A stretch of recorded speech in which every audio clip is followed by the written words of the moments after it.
ආයුබෝවන් සුබ දවසක්. අපි ශක්ති විද්‍යාව එහෙම නැත්නම් එන්තැල්පි සහ එන්ට්‍රොපි සම්බන්ධව අපේ සිලබස් එකේ තියෙන සිද්ධාන්ත කරුණු සියල්ලම සාකච්ඡා කරා.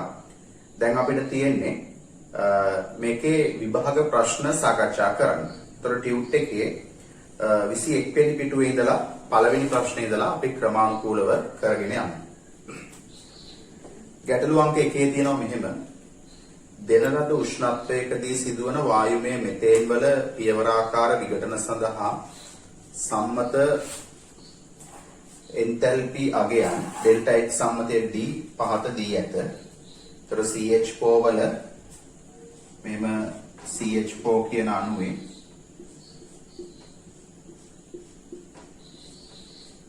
තියෙන මේ බන්ධන කඩන්න දෙන්න ඕන ශක්තිය තියෙන. ඉස්ලාම් CH4 අණුව කඩනවා මේ බන්ධනය. ඒක තමයි CH3 ධන H කියලා කියන්නේ.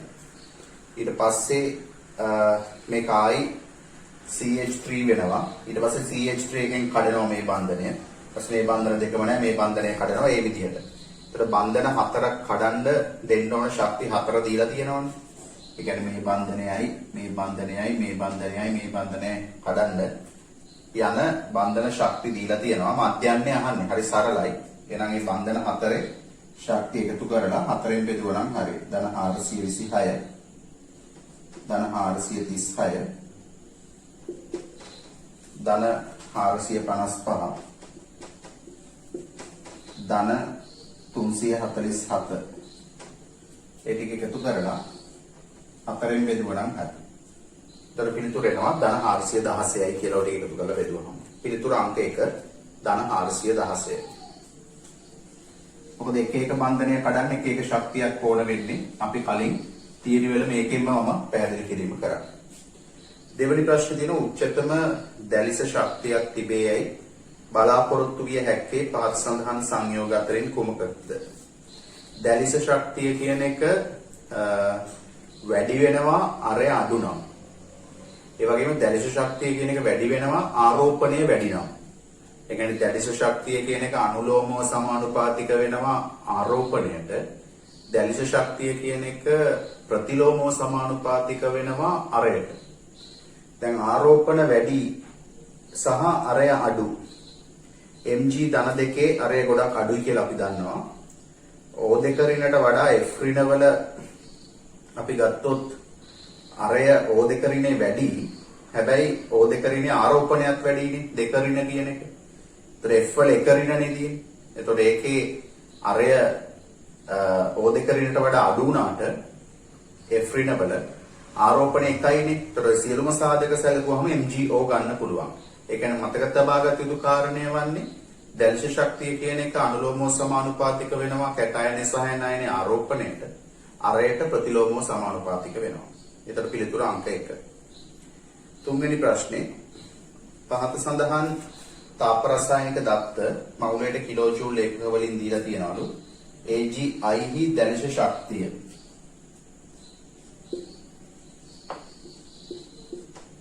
AgI ඝනයේ දැලිෂ දීලා තියෙනවා. දැලිෂ කියන්නේ වායුමය තත්ත්වයේ තියෙන අයන වලින් මෙයා හැදෙන එකනේ. Ag ධන වායු ධන අහිරින වායු. ඒ වායු වලින් මෙයා හැදෙන එක ඍණ 876යි.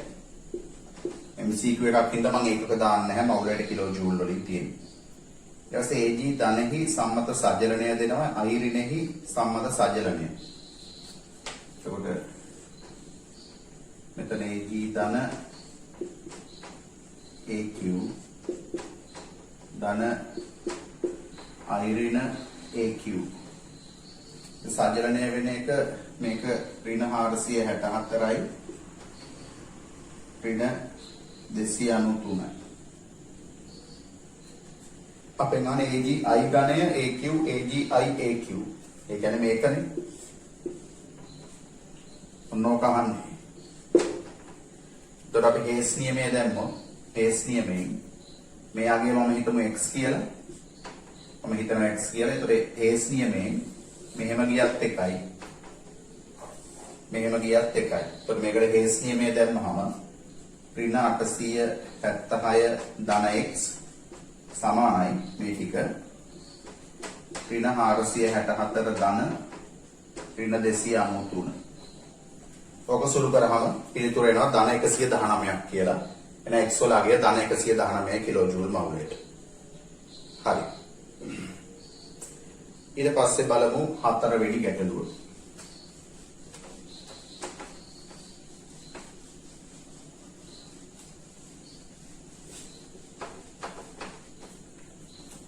එක් ද්‍රාවණයෙන් ඝන සෙන්ටිමීටර් 25 බැගින් මිශ්‍ර කළ විට විශාලතම තාප ප්‍රමාණය මුක්ත වන්නේ පහත සඳහන් කුමන ද්‍රාවණ යුගලයෙන්ද? දැන් H2O මවුලයක් හැදෙනවා නම් H ධන 1යි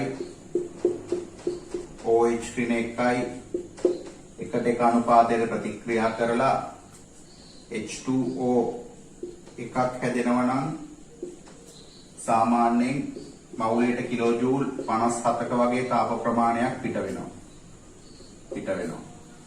අපි කතා කරා දැන් ප්‍රබල ආම්ලයක් වුණොත් මෙයා H ධන කෙලින්ම ලබා දෙනවනේ ප්‍රබල ආම්ලයෙන්.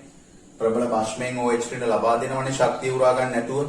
ඒකින්ද හැදෙන ජලයට ඔය වගේ 57ක් වගේ තාප ප්‍රමාණයක් පිට වෙනවා. හැබැයි දුබල ආම්ලයක් වුණොත් H ධන ලබා දෙන්නේ පූර්ණෝ විඝටනය වෙලා ශක්තියක් උරාගෙන. එතකොට මේ පිටවන තාපය අඩු වෙනවා. දැන් මෙතන පිළිතුරු වල අහන්නේ විශාලතම තාප ශක්තියක් මුක්ත වෙන එක. දැන් බලන්න තුන්වෙනි පිළිතුරේ තියෙන බේරියම් හයිඩ්‍රොක්සයිඩ් එකකින් බේරියම් ප්‍රතික්‍රියාවලියම බේරියම් හයිඩ්‍රොක්සයිඩ් කියන්නේ ප්‍රබල භාෂ්මයක්. තන H2SO4 කියන්නේ ප්‍රබල ආම්ලයක් ද්විභාෂ්මික.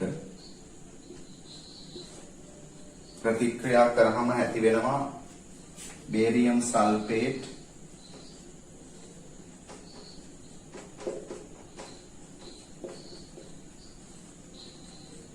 ධන ජලය. එතකොට මෙතන ජලාණු දෙකක් හැදෙනවා. මේ දෙන්නම ප්‍රබල ආම්ල ප්‍රබල භාෂ්ම. ඒතර මේකෙන් කිසිම ගැටලුවක් නැතුව OH ඍණ දෙක එකකින් දෙකක් ලබා දෙනවා ශක්තිය උරා ගන්න නැතුව.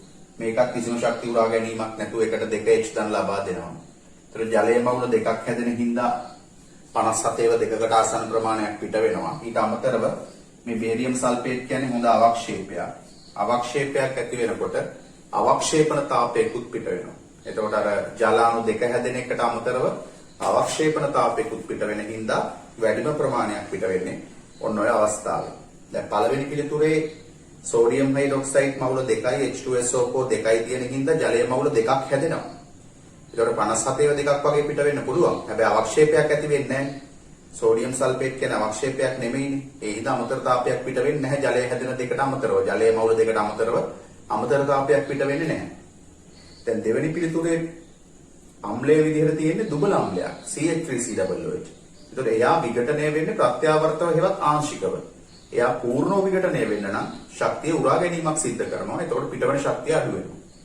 ඒ වගේම හතරවෙනි පිළිතුරේ තියෙන ඇමෝනියම් හයිඩ්‍රොක්සයිඩ් කියන්නේ දුබල භාෂ්මයක්. ඒතකොට එයාත් පූර්ණ විඝටනය වෙන්නේ ශක්තිය උරාගෙන. එතකොට පිටවන තාපය අඩු වෙනවා. හරි. ඉතින් මේ පදනමින් අපිට පිළිතුරු අංක 3 ලබා ගන්න පුළුවන් හතරවෙනි ප්‍රශ්නෙට.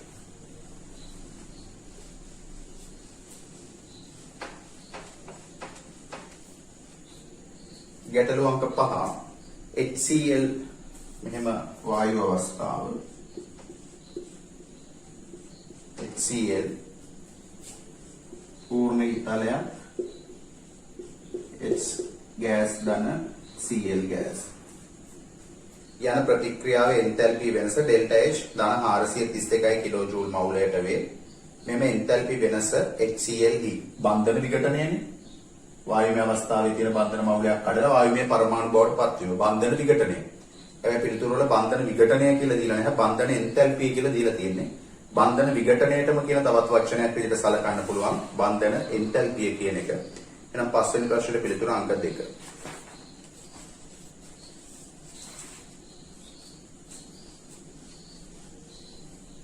හයවෙනි ප්‍රශ්නේ ඔක්සිජන්, නයිට්‍රජන්, ක්ලෝරින් හා නියෝන් යන මේවායේ පරමාණු වල සම්මත උත්පාදන එන්තැල්පි ඩෙල්ටා H සම්මත F නිවැරදි පටිපාටය වනුයේ. ඔක්සිජන් ඊළඟට නයිට්‍රජන් ඊළඟට ක්ලෝරින් ඊළඟට නියෝන් මේගොල්ලෝගේ උත්පාදන එන්තැල්පිය ගැන සැලකුවොත් සම්මත තත්වයක් තියෙන සංඝටක වලින් මෙයා ලැබෙන්න ඕන. ඔක්සිජන් සම්මත තත්වයක් තියෙන O2 වායුව විදියට. ඒකට මෙයාගේ එකක් ලැබෙන නම් මේක භාගයක් වෙන්න ඕන. මෙතන N2 වායුව එකක් භාගයක් වෙන්න ඕන. මෙතන Cl2 වායුවෙන් එකක් භාගයක් වෙන්න ඕන. මෙතන නියෝන් තියෙන්නේ කොහොමත් නියෝන් විදිහටමයි. ඒකට මේකේ එන්තැල්පි පරාසයක් නැහැ. මෙතන ඔක්සිජන් වල O2 තියෙන්නේ මෙහෙම ද්විත්ව බන්ධනයක් විදිහට. නයිට්‍රජන් වල N2 තියෙන්නේ ත්‍රිත්ව බන්ධනයක් විදිහට. Cl2 වල Cl තියෙන්නේ ඒක බන්ධනයක් විදිහට. ඒකට මේ වයින් අපිට තේරෙනවා ඒක බන්ධනයක් කඩන්න පහසුයි. ද්විත්ව බන්ධනයක් කඩන්න ඊට වඩා අමාරුයි. ත්‍රිත්ව බන්ධනයක් කඩන්න ඊට වඩා අමාරුයි. එහෙනම් වැඩිම බන්ධන ශක්තියක් තියෙන්නේ මේකේ. ඊළඟට මේකේ මෙයාගේ තමයි මේ තුන් දෙනාගෙන් අඩුම. මේ විපර්යාසයෙන් එන්තැල්පි විපර්යාසයක් නැහැ තියෙන තත්වයමනේ. එහෙනම් උත්පාදනයට අඩුම ශක්ති විපර්යාසය තියෙන මෙතන. වැඩිම එක තියෙන්නේ මෙතන. එතකොට පිළිතුර ගන්න පුළුවන් නියෝන්, ක්ලෝරින්, ඔක්සිජන්, නයිට්‍රජන් කියන පස්වෙනි පිළිතුර. එහෙනම් 6 වෙනි ප්‍රශ්නෙට පිළිතුර අංක 5.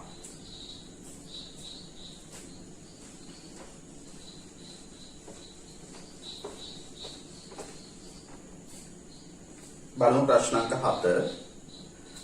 ශක්ති සාධක 5ක් සහ ක්‍රියාවලි 5ක් යුගල වශයෙන් පහත දී ඇත. දී ඇති ක්‍රියාවලිය මගින් අදාළ ශක්ති සාධකය නිවැරදි ලෙස විස්තර නොවන්නේ පහත් දැක්වෙන කුමල යුගලෙන්ද? පළවෙනි එක ශක්ති සාධකය, අනිත් පැත්තේ ක්‍රියාවලිය. කෙල්වින් 298 දී CH3OH ලික්විඩ්. CH3OH ලික්විඩ් කියන්නේ මෙතනෝල්. මෙතනෝල් වල සම්මත දහන එන්තැල්පිය. දැන් මෙතනෝල් වල සම්මත දහන එන්තැල්පිය නම් මෙතනෝල් මවුල එකක් වෙන්න ඕන. දැන් මෙයාගේ සම්මත දහන එන්තැල්පිය නම් මෙයා මවුල එකකට අදාළ ඕන සමීකරණය ලියන්න. දැන් මෙතන වැරදි. මවුල දෙකකට අදාළව ලියලා තියෙනවා. එහෙනම් ඒකම වැරදි. පළවෙනි පිළිතුරම වැරදි. වැරදි කරේ අහන්න. කෙල්වින් 298 දී මෙතනෝල් වල සම්මත දහනය නම් මෙතනෝල් මවුල එකක් වෙන්න ඕන. ඔක්සිජන් එක දහනය වෙලා ඒතකොට ප්‍රතික්‍රියාව ලියන්න ඕන. මෙයාගේ තුලිත කරනකොට මෙයාගේ එකක් වෙන්න ඕන. එහෙනම් ඒක වැරදි. දෙවෙනි එක KCl ඝනයේහි දැලිස ශක්තිය. වායුමය තත්වයේ තියෙන එතන සකස් වෙන්න ඕන K ගෑස් නෙමෙයි. ඒක සකස් කරගන්න මෙහෙමයි තියෙන්න ඕන. K ධන වායු ධන Cl ඍණ වායු ඊතලයක් KCl ඝනය. ඔය විදිහට සකස් වෙලා තියෙන්න ඕන. ඒක මුද්‍රණ දෝෂයක්. K ධන වෙන්න ඕන. ඒක නිවැරදි කියලා ගන්න පුළුවන්. තුන්වෙනි එක හයිඩ්‍රජන් වල ඉලෙක්ට්‍රෝන බන්ධුතාව. වායුමය අවස්ථාවේ තියෙන හයිඩ්‍රජන් පරමාණු ඉලෙක්ට්‍රෝන අරගෙන මවුලයක් අරගෙන H ඍණ හදන එක හරියි. මැග්නීසියම් හි දෙවන අයනීකරණය. ඒතර වායුමය අවස්ථාවේ තියෙන ධන 1 අයනය ධන 2 අයනය බවට පත්වීම ඉලෙක්ට්‍රෝන මවුලයක් පිට කරලා. හරි. ඊට පස්සේ NH4 ධනෙහි සම්මත උත්පාදන එන්තැල්පිය. NH4 ධන වායු NH4 ධන වායු ඒක සම්මත උත්පාදන එන්තැල්පිය. එතකොට ඔගේ පිළිතුරේ තියෙන්න ඕන මෙන්න මේ විදිහට. උතන පොඩි වැරදීමක් වෙන ඊතලයේ වැදිලා නැහැ. ඇමෝනියා වායු ධන H ධන වායු විදිහට තමයි ඔය පිළිතුරේ උතන තියෙන්නේ. ඒක වැරදි. පිළිතුරු දෙකක් තියෙනවා ප්‍රශ්නෙට. ඕක වර්ධින්නේ මේක හැදෙන්න ඕන සම්මත තත්ත්වයට තියෙන සංඝටක වලින් නම් ඉතින් ඇමෝනියා වෙන්න බෑනේ. මේකත් නයිට්‍රජන් හයිඩ්‍රජන් වලට කැඩෙන්න ඕන. නයිට්‍රජන් හයිඩ්‍රජන් H ධන කියලා තිබුණා නම් අපිට ඒක සලකන්න තිබුණා. නමුත් ඇමෝනියා තියෙන හින්දා ඒක ගන්න බෑ. ඒත් මෙයාට උත්පාදනයක් තියෙනවා. NH4 ධන කියන එකක් හැදෙන සම්මත උත්පාදනයෙන් තැන්පිට අදාළ සමීකරණය වැරදි. එතකොට ඔගේ පිළිතුරු දෙකක් තියෙනවා. පළවෙනි පිළිතුර සහ පස්වෙනි පිළිතුර.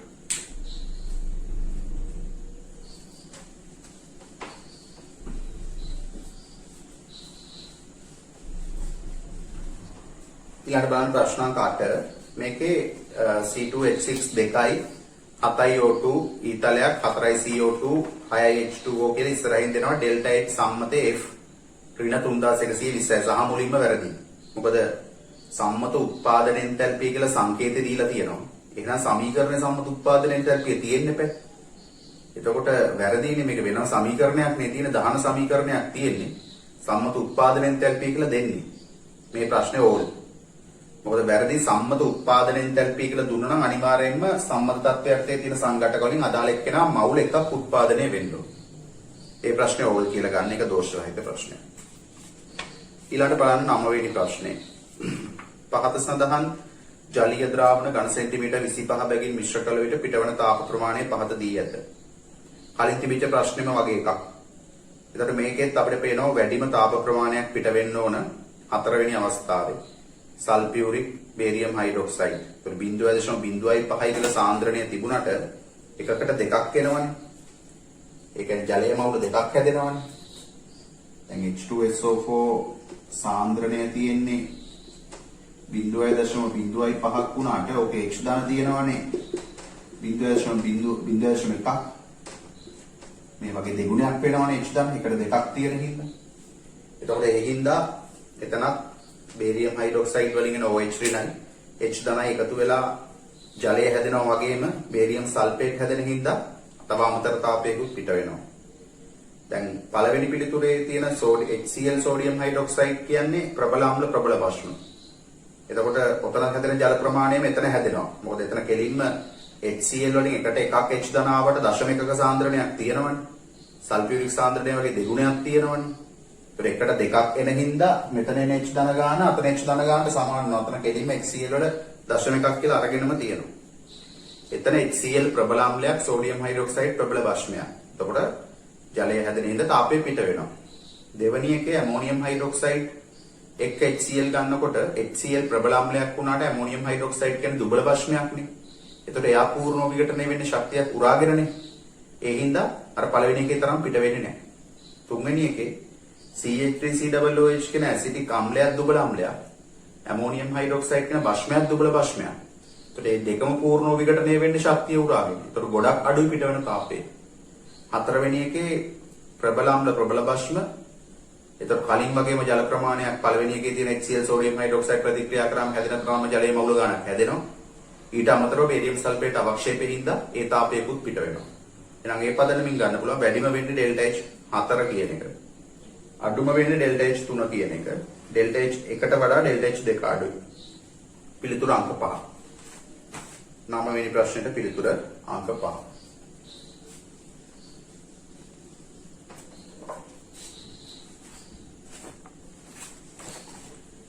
ගැටළු අංක 10. කැල්සියම් ඔක්සයිඩ් ඝනයෙහි සම්මත උත්පාදන එන්තැල්පියට අනුරූප වන්නේ. හරි පහසුයි. කැල්සියම් ඔක්සයිඩ් ඝනය නම් සම්මත තත්ත්වයට තියෙන සංඝටක. කැල්සියම් ඝන විදිහට තියෙන්නේ ඔක්සිජන් වායු විදිහට තියෙන්නේ. මෙයා මවුල එකක් වෙන්න ඕන. ඒතර මේක භාගයයි O2 වෙන්න ඕන. පිළිතුර අංක 5. 10 වෙනි ප්‍රශ්නෙට පිළිතුර අංක 5.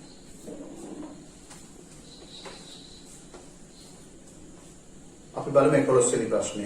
කාබන් ඝනය, සල්ෆර් ඝනය, කාබන් ඩයිසල්ෆයිඩ් ද්‍රවය යන ඒවායේ සම්මත දහන තාප පිළිවෙලින් දෙනවා කියන කාබන් ඩයිසල්ෆයිඩ් වල උත්පාදනය අහන්නේ. කාබන් ඩයිසල්ෆයිඩ් ලික්විඩ් එකේ උත්පාදනය. අපි ඒකට අදාළ සමීකරණය ලියමු. කාබන් ඝනය තන සල්ෆර් ඝනය. මෙන්න මේක තමයි අහන්නේ. අපිට දෙනවා කාගෙත් දහනය. මේ තුන් දෙනාගේම දහනය දෙනවා.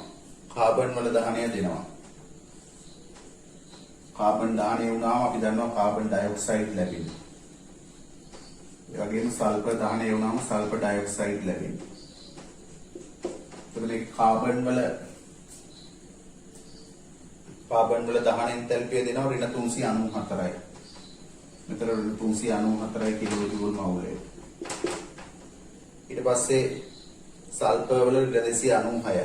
ඒකට දෙකක් තියෙනවා. එහෙනම් ඍණ 296යි කිලෝ ජූල් මවුලයට වැඩි කිරීම 2. කාබන් ඩයිසල්ෆයිඩ් වල ඍණ 1072යි. මේක දහනය කරාමත් මේ දහන පලණය ලැබෙන්නේ. එතන ඍණ 1072යි කිලෝ ජූල් මවුලට. දැන් තුලිත කරොත් මෙතන ඔක්සිජන් 4ක් තියෙනවා. මෙතන සල්ෆර් 2ක් ඉඳලා මෙතන 2ක් වෙන්න ඕනේ. එතකොට 2ක් වෙනකොට ඔක්සිජන් 4යි 6ක් තියෙනවා. 6යි නම් 3යි O2. මෙතනත් 3යි O2. දැන් ඉතින් හරි ලේසි නොදන්න පදේ හොයන්න තියෙන හේස් නියමයේ දාලා. මේකට හේස් නියමයේ දැම්මොත් මේක අපි x කියලා හිතමු. හේස් නියමයේ දැම්මොත් මෙහෙම ගියත් එකයි. මෙහෙම ගියත් එකයි. ඒක හේස් නියමයේ දැම්මම අපිට එනවා x ඍණ 1072 සමානයි මේ දෙක එකතුව. ඍණ 394 ඍණ 296 වැඩි කිරීම 2. ඍණ 296 වැඩි කිරීම 2. ඔක සුළු කරලා ගන්න උත්තරේ 86 කිලෝ ජූල් මවුලට කියලා ඒ දෙවනි පිළිතුර එනවා එකට 86 කිලෝ ජූල් මවුලට.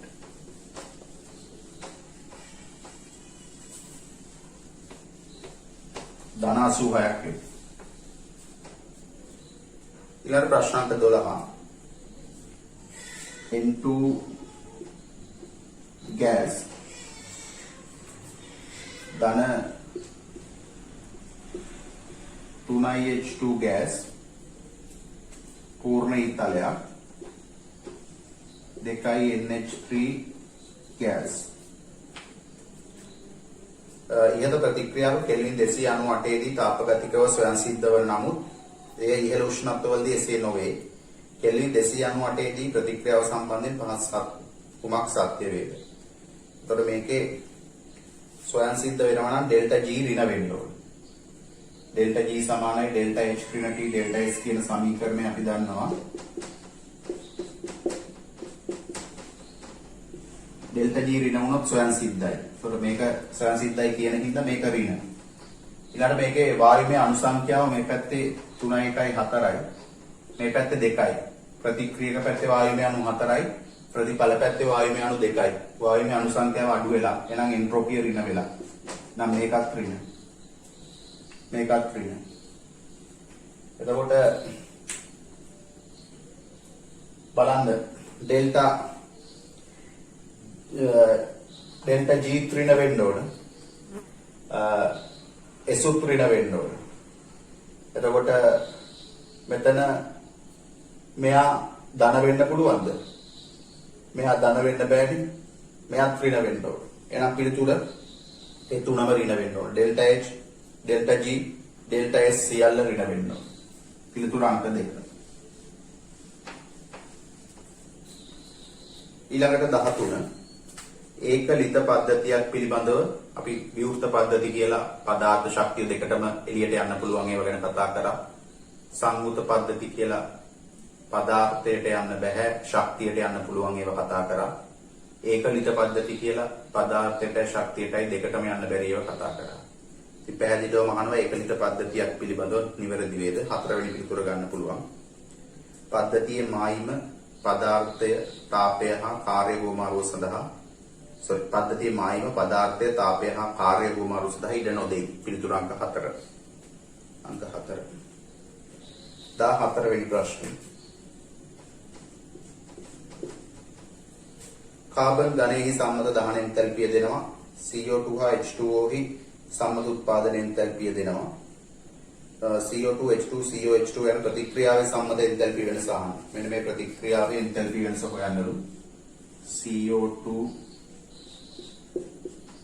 ධන H2 පූර්ණ ඊතලයක් CO gas ධන H2O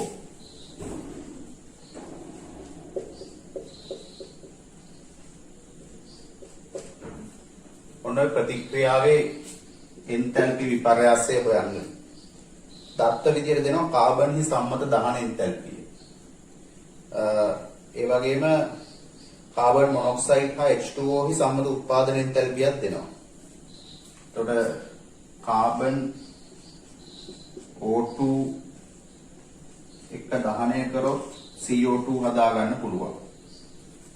එතකොට CO2 වල මෙතන කාබන් වල දහන එන්තැල්පිය ඍණ 393.5යි. නම් මෙතෙන්ට දාන්න පුළුවන් ඍණ 393.5 කිලෝ ජූල් මවුල්. ඊළඟට කාබන් මොනොක්සයිඩ් හා H2O ගෑස්ගේ සම්මත උත්පාදනය. සම්මත තත්ත්වය යටතේ තියෙන සංඝටක වලින් වෙන්න එපා. කාබන් මොනොක්සයිඩ් කාබනුයි ඔක්සිජනුයි වලින්. H2O හයිඩ්‍රජනුයි ඔක්සිජනුයි වලින්. ඔන්න උත්පාදනය. ඒතර හයිඩ්‍රජන් 2යි ඔක්සිජන් 2යි කාබන් 1යි. හරි තුලිතයි. කාබන් මොනොක්සයිඩ් වල උත්පාදනය ඍණ 110යි 0.5යි.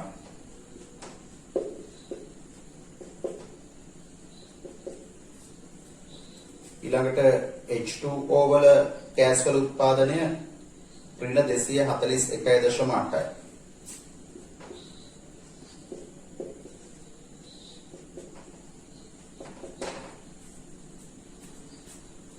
හරි. දැන් ප්‍රතික්‍රියාව එන්තැල්පි වෙනස දැන් හේස් නියමේ දාන්න පුළුවන් කොහොමද බලන්න. ඊතල හරියට බලන්න. එන්න මෙහෙම ගියත් එකයි. මෙහෙම ගියත් එකයි. ඔකනේ හේස් නියමේ දාන්න පුළුවන්. මේක හිතමු මෙයාගේ x කියලා. එහෙනම් හේස් නියමයෙන්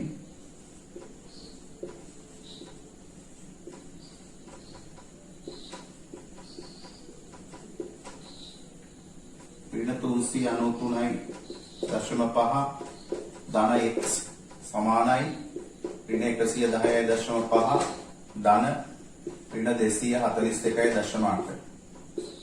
ඔක සුළු කරගන්න. එතකොට උත්තරේ. ඔක සුළු කරගත්තාම x වලට එනවා 41.2 කියලා දාන්න. පිළිතුර අංක 3 41.2 කිලෝ ජූල් මවුලයට.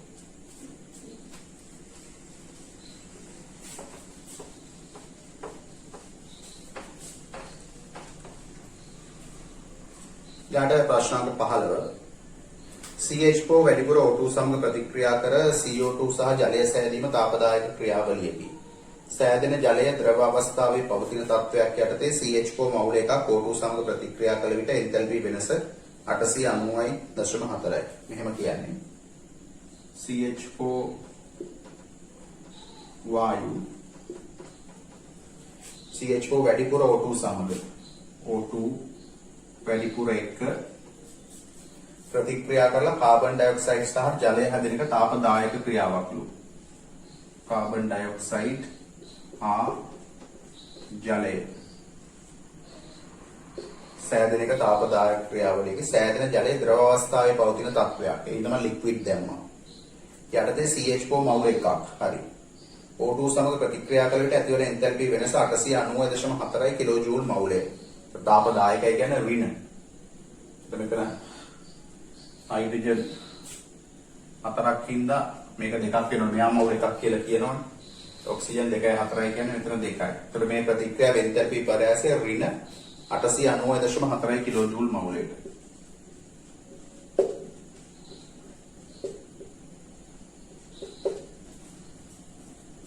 ඊළඟට මෙම ප්‍රතික්‍රියාවේදී සෑදෙන ජලය වාෂ්ප අවස්ථාවේ පවතින තත්ත්වයටදී සිදු කළ පිට එන්තැල්පි වෙනස 802 කිලෝ ජූල් මවුලයට. ඒ කියන්නේ මේකම කරොත් CH4 2O2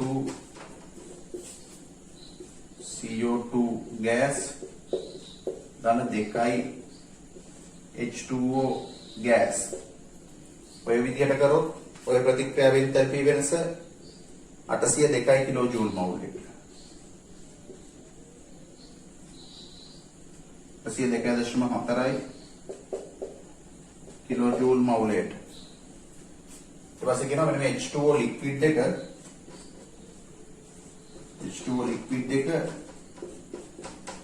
H2O ගෑස් වෙන ප්‍රතික්‍රියාව. H2O ලික්විඩ් එක H2O gas වෙන ප්‍රතික්‍රියාව සඳහා එන්තැල්පි වෙනස අහන්නේ. හරි ලේසි. මේ දෙක එකතු කරන්න.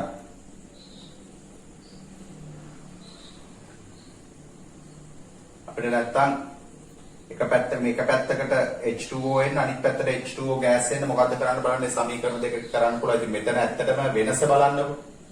මෙතන H2O ලික්විඩ් එක තියෙනවා. දෙකක් තියෙනවා. මෙතන H2O ගෑස් එකනේ තියෙන්නේ. එතකොට මොකක්ද ඇති වෙලා තියෙන වෙනස? මේ H2O ලික්විඩ් H2O ගෑස් වෙන්න ශක්තිය උරාගෙන තියෙනවා. මේ අතර වෙනස ඍණ 890ට වඩා ඍණ 802 විශාලයි. එතකොට මේ දෙක අතර වෙනස තියෙනවා ධන 88යි ගානක්. ඒ කියන්නේ H2O ලික්විඩ් දෙකක් H2O ගෑස් දෙකක් වෙන්න ධන 88යි ගානක් ඕන වෙලා තියෙනවා. එන එකකට 44ක් ඕන වෙන්නේ ධන. හරි පහසුයි. පිළිතුර අංක 4 ධන 44යි.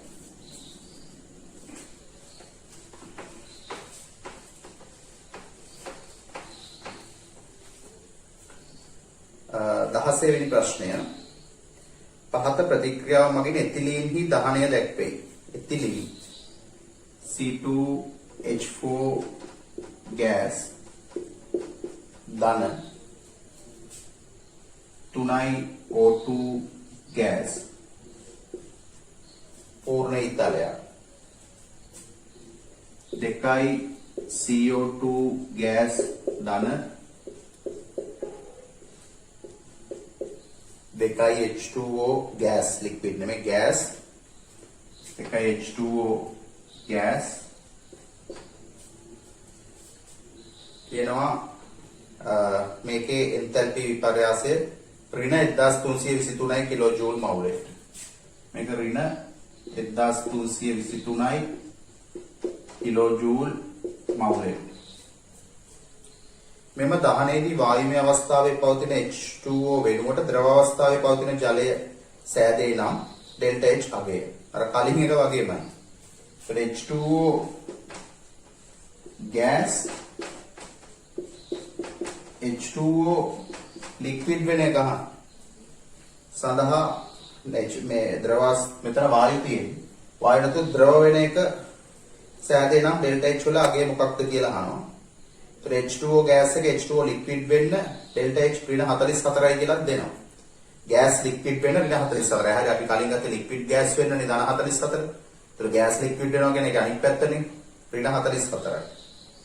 එතකොට ඍණ 44යි නම් gas එක liquid වෙන්න එතකොට මෙතන gas එක තියෙන්නේ. ඒක liquid වෙන්න ඕන. ඒතර H2O දෙකක් තියෙනවා. එහෙනම් H2O දෙකක් H2O දෙකක් වෙන්න ඕන ලික්විඩ්. එහෙනම් ඍණ 44 ඒවා දෙකක් මේකට එකතු වෙන්න ඕන. ඍණ 88ක්. මේකට ඍණ 88ක් එකතු වෙන්න ඕන. ඍණ 88ක් එකතු වුණාම පිළිතුර එන්නේ ඍණ 1411. ඍණ 88ක් මේකට එකතු වෙන්න ඕන. ඒතර පිළිතුර අංක 5 ඍණ 1411.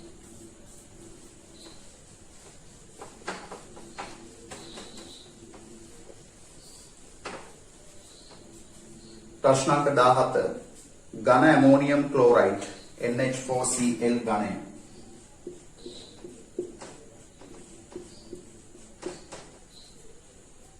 ජලයේ දිය කළ විට ද්‍රාවණයේ උෂ්ණත්වය අඩු වේ. ඒ කියන්නේ තාප අවශෝෂක ක්‍රියාවක් වෙලා තියෙනවා. පාත් සඳහන් කුමක් ක්‍රියාවලිය ඩෙල්ටා H සම්මතය සහ ඩෙල්ටා S සම්මතය සඳහා සත්‍ය වේද? ඒතර මෙතන ඉතින් උෂ්ණත්වය අඩු වුණා නම් අනිවාර්යයෙන්ම තාප අවශෝෂක වෙන්න එපා. නම් ඩෙල්ටා H ධන. ඩෙල්ටා S ඇමෝනියම් ක්ලෝරයිඩ් ඝනය වතුරේ දිය වෙනකොට මොකද වෙන්නේ? අහඹුතාවයේ හෙවත් ව්‍යාප්තිය මොකද වෙන්නේ? ඇමෝනියම් ක්ලෝරයිඩ් ඝනයක් විදිහට තියෙනකොට වඩා වතුරේ දැම්මම දිය වෙලා යනකොට මොකද වෙන්නේ? ව්‍යාප්තිය වැඩි වෙනවා. අහඹුතාවයේ හෙවත් ව්‍යාප්තිය වැඩි වෙනවා ජලයේ දියවීමේදී ආය ඝනයක්. එතකොට මොකද වෙන්නේ? එන්ට්‍රොපිය ධන වෙන්න ඕනේ. එහෙනම් මේකේ එන්තැල්පියක් ධන, ඩෙල්ටා H උත් ධන, ඩෙල්ටා S උත් ධන. එහෙනම් 17 වෙනි ප්‍රශ්නෙට පිළිතුර ගන්න පුළුවන් අපිට අංක 1 කියලා. අපි 18 වෙනි ප්‍රශ්නේ දැන් සාකච්ඡා කරමු ඊළඟ වීඩියෝ එකේ.